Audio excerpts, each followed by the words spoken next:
The bottles confiscated from Chinese sampans intercepted at the Ayungin Shoal in the West Philippine Sea have tested positive for cyanide, a toxic and even lethal chemical. Aside from causing marine environment destruction, the presence of cyanide also poses a threat to the health of Filipino troops stationed aboard the BRP Sierra Madre. Patrick De Jesus tells us the full report. On the night of October 24 last year, Filipino soldiers intercepted Chinese fishing boats at Ayungin Shoal that even attempted to flee.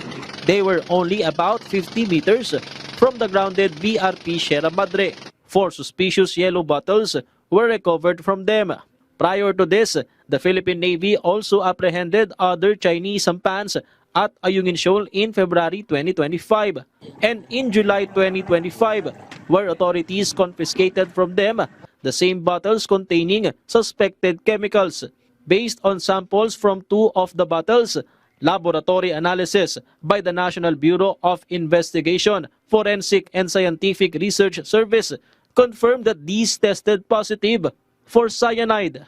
Such actions, if proven intentional, constitute a blatant violation of Philippine environmental laws as well as international maritime norms and obligations of states under the United Nations Conventions of the Law of the Sea, or UNCLOS.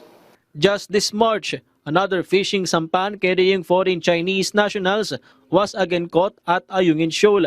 The Armed Forces of the Philippines believes that the use of cyanide by Chinese sampans deployed from Chinese maritime militia vessels acting as mother ships is deliberate to destroy the marine environment in Ayungin Shoal. This is also where Filipino troops aboard BRP Sierra Madre source additional food, particularly fish.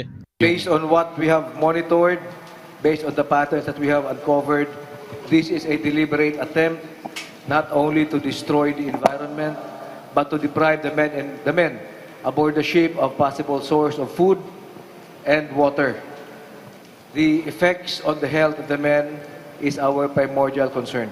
In these photos taken just this month, the effects of cyanide on the coral reefs in Ayungin Shoal are already visible. Not only does it threaten marine resources, but it also poses risk to the health of the soldiers deployed there due to the chemical.